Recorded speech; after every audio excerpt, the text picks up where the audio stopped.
Achievers Academy. So today in this video we will discuss the topic larva, and larva is the most important topic,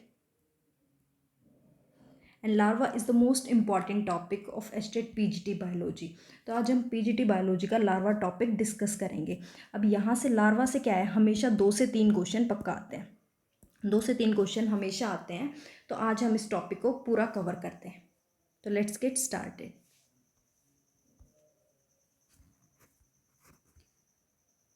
Now we will see that what is larva. Okay, what is larva. Larva होता क्या है पहले ये देखेंगे. ठीक है, तो larva क्या होता है, मोटाइल और एक फीडिंग जुवेनाइल होता है. जुवेनाइल का मतलब जब एक स्मॉल होता है, एक एनिमल उसका स्मॉल होता है तो वो मोटाइल होता है. ये इंपॉर्टेंट है कि मोटाइल होता है और फीडिंग होगा. और जब उसके अंदर मोटाइल और जो फीडिंग जुवेनाइल है उसके अंदर जब मेटामॉर्फोसिस होगी. मेटामॉर्फोसिस का यहाँ पे क्या मतलब है, मेटा मतलब और मॉर्फोसिस, मॉर्फोलोसिस मतलब यहाँ पे मॉर्फोलॉजिकल डेवलपमेंट स्टार्ट होगी. स्टार्टिंग में क्या है, वो एक जुवेनाइल है, फिर उसके अंदर इस तरीके से टाइम टू टाइम मेटामॉर्फोसिस होती है और वो अडल्ट बनता है. तो वो होता है लार्वा. तो देखो यहाँ पे ये एक एनिमल है, इसने यहाँ पे ये लार्वा है. अब क्या होता है कि सबके अंदर लार्वल स्टेजेस नहीं होती. अब हमें पता कैसे चलेगा कि किसके अंदर लार्वा स्टेज होती है और किसके अंदर नहीं होती. अब सपोज जब ह्यूमन बेबी होता है, जब ह्यूमन को बेबी होता है तो कभी डॉक्टर ये नहीं बोलता कि चलो आपको लार्वा पैदा हुआ है. बिकॉज जो हमारा जो ह्यूमंस का जो बेबी होता है उनके अंदर जो डेवलपमेंट होती है वो डिफरेंट होती है. तो अब हम स्टडी करेंगे कि किसके अंदर कौन सी डेवलपमेंट होगी और जो कौन सी डेवलपमेंट है डायरेक्ट होगी या इनडायरेक्ट, किसके अंदर हमारी लार्वा बनता है. तो यहाँ पे देखो, जो इनडायरेक्ट डेवलपमेंट होती है एनिमल्स के अंदर, उनके अंदर क्या होगा, लार्वा बनेगा जब इनडायरेक्ट डेवलपमेंट होगी. इन लार्वा क्या होता है, जो इंटरमीडिएट का मतलब जो बीच में जो डेवलपमेंट स्टेज होती है, जो मॉर्फोलॉजिकली डिस्टिंक्ट होगी अडल्ट से. लार्वा उसको बोलते हैं जो मॉर्फोलॉजिकली डिफरेंट होता है अडल्ट से. अडल्ट जैसा दिख रहा होता है वैसा सेम नहीं दिखता, यहाँ पे सेम नहीं होता है. जो यहाँ पे अडल्ट और जो लार्वा होता है यानी यंग वन यहाँ पे जो होता है वो डिफरेंट होता है, तो उसको हम लार्वा बोलते हैं. देखो यहाँ पे इनडायरेक्ट डेवलपमेंट, यहाँ पे क्या हो रहा है, ये फ्रॉग है तो ये हमारे यहाँ पे अडल्ट दिखा है. तो अडल्ट ने क्या किया, यहाँ पे एग्स रिलीज़ किए. ठीक है, एग्स रिलीज़ हुए. अब क्या है, एग से यहाँ पे अर्ली टेडपोल बन रहा है. तो ये एक तरीके से लार्वल स्टेज है, लार्वल स्टेज. तो यहाँ पे आप देखोगे जो अडल्ट है, यहाँ पे जो अडल्ट है वो लार्वा जो यहाँ पे है इससे बिल्कुल डिफरेंट होता है. तो यहाँ पे यही बताया कि जो इनडायरेक्ट डेवलपमेंट उसके अंदर होगी, जहाँ पे जो अडल्ट है वो मॉर्फोलॉजिकली बिल्कुल डिफरेंट होगा जुवेनाइल से. अब क्या है कि इनडायरेक्ट डेवलपमेंट लार्वल स्टेजेस होती क्यों है. ठीक है, यहाँ पे ये लार्वल स्टेज है, ये होती क्यों है, ये इम्पॉर्टेंट क्यों है. ठीक है, अब ये क्यों नहीं होता कि डायरेक्ट इंसान मतलब डायरेक्ट, ये जो यहाँ पे है ये लार्वल स्टेजेस की इम्पोर्टेंस क्या है, ये क्यों आई है यहाँ पे, तो उसको हम डिस्कस करते हैं. जिसके अंदर इनडायरेक्ट डेवलपमेंट होती है इनवर्टिब्रेट्स के अंदर, वहाँ पे हमारा कौन, यहाँ पे इस तरीके से एग है, एग के अंदर यहाँ पे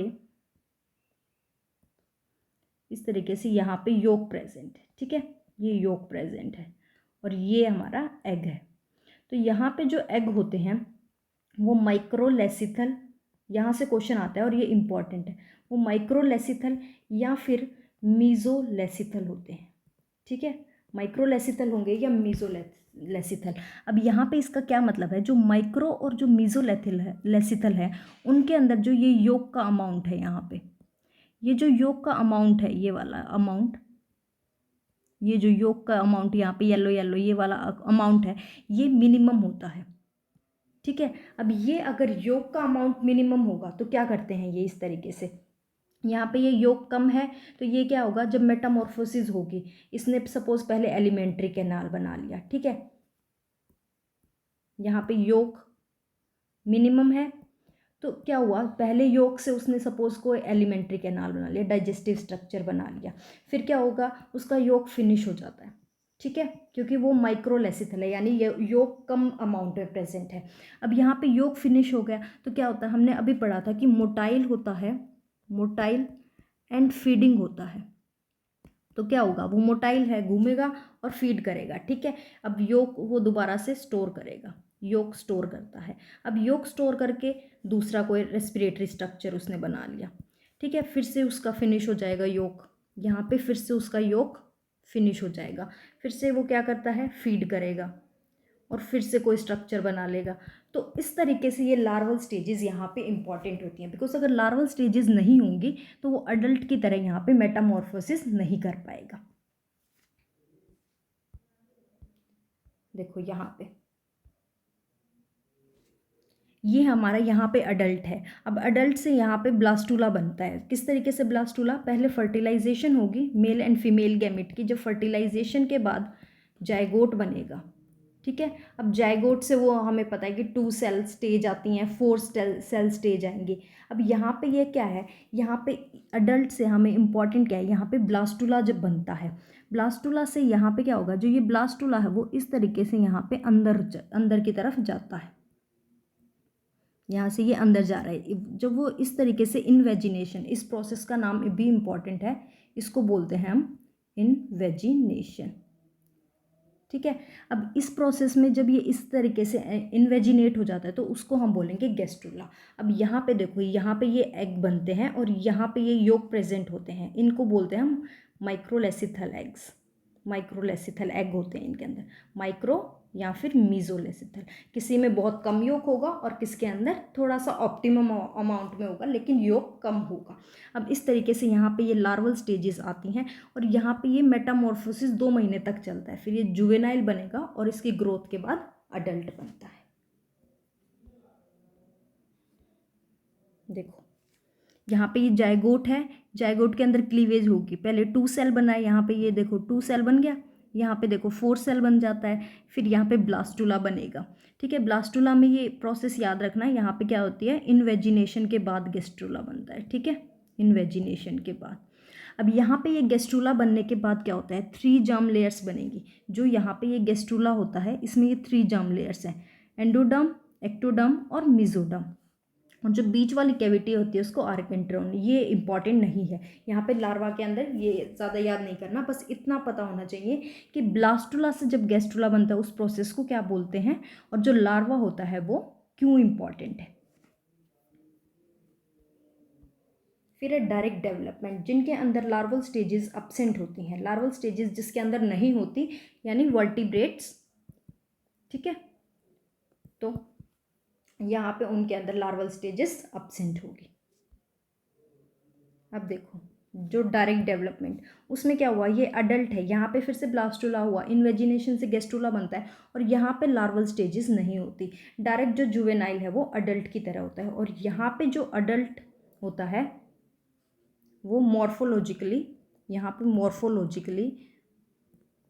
मॉर्फोलॉजिकली सिमिलर होता है, लाइक जो ह्यूमन बेबी होता है, हमारा जो स्मॉल बेबी भी होता है वो भी अडल्ट की तरह ही दिखता है। इस तरीके से नहीं होता कि उसके अंदर कोई और एग होता है। अब कुछ होते हैं जिनके अंदर, चलो नेक्स्ट इज, अब हमारे यहाँ पे वो आ गए हैं लार्वा, जो हमें याद कर रहे हैं, जहाँ से क्वेश्चन आते हैं। ये अभी तक हम एज अ कंसेप्ट यहाँ पे पढ़ रहे थे, ठीक है। और एक डायरेक्ट, इसके अंदर हमारा कौन सा एग रहता है, ये इंपॉर्टेंट है, ये याद करते हैं। अब जो जिसके अंदर डायरेक्ट डेवलपमेंट है क्यों नहीं हो रही, बिकॉज इनके अंदर क्या होता है, जो एग होता है इस तरीके से उसमें योक होता है, इसके अंदर जो योक होता है, यहाँ पे जो योक है वो अमाउंट जिसका, उसका अमाउंट ऑप्टिमम होता है, ठीक है। तो इस एग को हम क्या बोलते हैं, पॉलीलेसिथल, दूसरे कलर से ले, इस एग को हम बोलेंगे पॉलीलेसिथल, ठीक है। पॉलीलेसिथल या फिर इनके अंदर होता है मेगालेसिथल, ठीक है। यहाँ नाम से ही पता चल रहा है, मेगा मतलब ज़्यादा, पोली मतलब ज़्यादा। तो यहाँ पे जो योग होता है वो ज़्यादा अमाउंट में होता है। तो क्या होता है, वो एक टाइम पे ही सारे ऑर्गन्स बना सकते हैं, ठीक है। तो इस वजह से यहाँ पे लार्वल स्टेजेस नहीं होती, ठीक है। अब नेक्स्ट है, हम लार्वास को स्टडी करेंगे, ठीक है। अब फर्स्ट है पोरीफेरा। पोरीफेरा के अंदर साइकोन जो स्पीसीज होती है उसमें उसका लार्वा है एम्फीब्लास्टुला। जब इनको काफ़ी बार रिवाइज करोगे ना तो लार्वा तब याद हो जाएंगे। फिर है ल्यूकोसोनिया, उसका है पेरेन्काइमुला, और हायर स्पॉन्जेस का रेगोन। तो पोरीफेरा में याद कर लो रैप, ठीक है, रेगोन, एम्फीब्लास्टुला और पेरेन्काइमुला। क्योंकि मेनली ना ये कभी अभी तक तो मतलब जो 2008 से क्वेश्चन पेपर कराएंगे तो वहाँ से क्या है, अब तक तो एक बार भी ऐसा नहीं हुआ है कि स्पीसीज़ का लार्वा आपसे पूछा, और डायरेक्ट जो फाइलम है उसमें पूछा जाता है कि पोरीफेरा से कौन से लार्वा रिलेटेड है। तो आप इस तरीके से भी याद कर लोगे तो हो जाएगा। तो पोरीफेरा में क्या है, रैप, रेगोन, एम्फीब्लास्टुला और पेरेन्काइमुला। और क्या है कि मैं जो प्रीवियस ईयर है ना वो अपना, मेरा भी एक चैनल है उस सक्सेस प्लेटफॉर्म, अगर आपको प्रीवियस ईयर की वीडियोस देखनी हो तो आप वहाँ पे मुझे फॉलो कर सकते हो। वहाँ पे आप कनेक्टेड भी रह सकते हैं मेरे साथ। वहाँ पे मैं डेली वीडियोस अपडेट करती हूँ, ठीक है। नेक्स्ट इज जो निडेरिया, जो हमारा फाइलम है उसके अंदर हमारे कौन से होते हैं, एफायरा, प्लैनुला, हाइड्रोट्यूबा। इसके अंदर जो प्लैनुला लार्वा है वहाँ से क्वेश्चन आते हैं। तो प्लैनुला लार्वा इंपॉर्टेंट है। नेक्स्ट प्लैनुला और सिम्पर्स लार्वा। नेक्स्ट है हमारा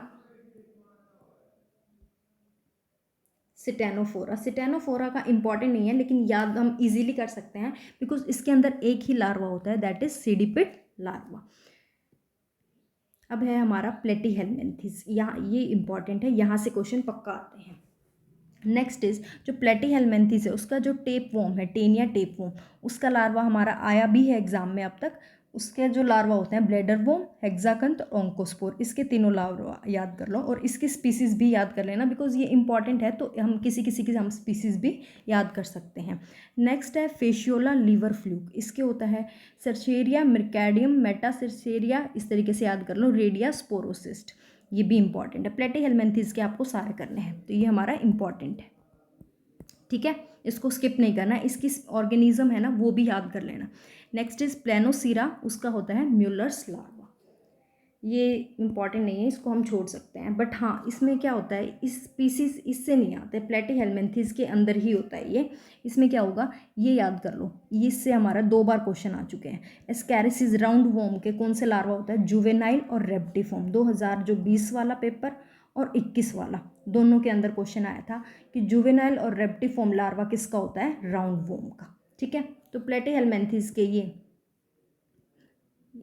ये सारे इतने लार्वा इंपॉर्टेंट है, ठीक है। इनको एक भी स्किप नहीं करना, यहाँ से 100% क्वेश्चन आते ही आते हैं। Next is annelids. एनालिड्स के में क्या होगा, जो निरिस है सैंडवॉर्म, उसका लार्वा ट्रोकोफोर, ये भी इंपॉर्टेंट है। पोलीगॉर्डियस लोवन, ये इतना इंपॉर्टेंट नहीं है, बाकी स्टडी कर लेना, बट जो यहाँ पे जो इंपॉर्टेंट बता रही हूँ ना वो अच्छे से याद कर लेना। फिर है हम आर्थ्रोपोडा के लास्ट में करेंगे बिकॉज उसके बहुत सारे हैं, याद सारे नहीं करने हैं, बता दूंगी जो इंपॉर्टेंट है। नेक्स्ट है मोलस्का, जो हमारे सॉफ्ट बॉडी एनिमल्स होते हैं। उसमें क्या है, जो सॉफ्ट बॉडी है उसका है ग्लोकीडियम, ट्रोकोफोर। ट्रोकोफोर हम एनेलिडा में भी कर चुके हैं। ट्रोकोफोर लार्वा, अगर इन केस आपको कोई क्वेश्चन नहीं भी आए ना तो ट्रोकोफोर लार्वा ऑप्शन टिक कर देना बिकॉज ट्रोकोफोर लार्वा हमारा काफ़ी स्पीसीज़ का होता है। नेक्स्ट है गैस्ट्रोपोड्स का होता है वेलिगर। गैस्ट्रोपोड्स का इंपॉर्टेंट है, ठीक है, गैस्ट्रोपोड का आपको याद करना है। नेक्स्ट है इकाइनोडर्मिटा, भी वेरी वेरी इंपॉर्टेंट, इससे भी बहुत क्वेश्चन आते हैं। प्लेटीहेल्मिन्थेस और इकाइनोडर्मिटा के दोनों जो लार्वा हैं ये सबसे ज़्यादा इंपॉर्टेंट है। फिर है इकाइनोडर्मिटा में होलोथूरिया के ऑरिगेलिया, जो इंपॉर्टेंट है ना उनके ऑर्गेनिज्म भी आप याद कर लेना। इसमें होता है बाइपेनेरिया, इकाइलोप्टेस और ओफियोप्लेटस और डोलेरिया, ठीक है। Next is Hemichordata. हेमिकॉर्डेटा में क्या है, हमारा लार्वा इंपॉर्टेंट एक ही है, टॉर्नेरिया, ठीक है। और एक नाउपेलिस करना, ये तो आर्थ्रोपोड्स में आ गए। हाँ, हेमिकॉर्डेटा में टॉर्नेरिया ही इंपॉर्टेंट है। अब है आर्थ्रोपोड्स। आर्थ्रोपोड्स में हमारे काफ़ी सारे हैं। यहाँ तक है। तो आर्थ्रोपोड्स में क्या है, आप हर स्पीसीज़ का बेशक से याद मत रखो, जिस स्पीसीज़ का आप इजीली याद कर सकते हो ना उसका कर लो। अब जैसे बटरफ्लाई, सिल्क मोथ, उसका तो हम बचपन से पढ़ रहे हैं, कैटरपिलर, ठीक है। अब है एक तो ये नाउपोलिस और सिप्रिस याद रखना। नाउपोलिस क्योंकि कईयों का है, ठीक है, नाउपोलिस, और भी है नोपोलिस, नोपोलिस। तो आपको ये वाला इंपॉर्टेंट है, नोपोलिस याद रख लेना। अब देखो हाउस फ्लाई का भी ईजी है, मैगट्स, ठीक है। इस तरीके से जो इजी है ना उसका, और एक लिमुलस का भी इम्पॉर्टेंट है, ट्राइलोबाइट और हेक्सापोड हमें याद रह जाता है। तो आर्थ्रोपोड्स में अगर आप इतने भी कर लेते हो तो इससे हो जाएगा। फिर है हमारा कोर डेटा, ठीक है। उसमें क्या है, इसके इम्पॉर्टेंट नहीं है बट इसका ये वाला इम्पॉर्टेंट है हमारा, जो एम्ब्लाइस्टोमा होता है टाइगर सैलेमेंडर, उसका लार्वा होता है एक्सोटोल। इस तरीके से भी आ जाता है कॉर्डेटा का लार्वा, तो मेनली ऑप्शन में हमारा एक्सोटोल लार्वा ही दिया जाता है। तो इस तरीके से यहाँ पे हमारा लार्वा वाली क्लास है, यहाँ पे ये लार्वा हमारे फिनिश होता है, और ये बहुत इंपॉर्टेंट टॉपिक है। तो इस पूरी क्लास को आप कहीं भी स्किप मत करना, पूरी क्लास को अच्छे से देखना। And if you really like the video then please do like, share and subscribe. Thank you.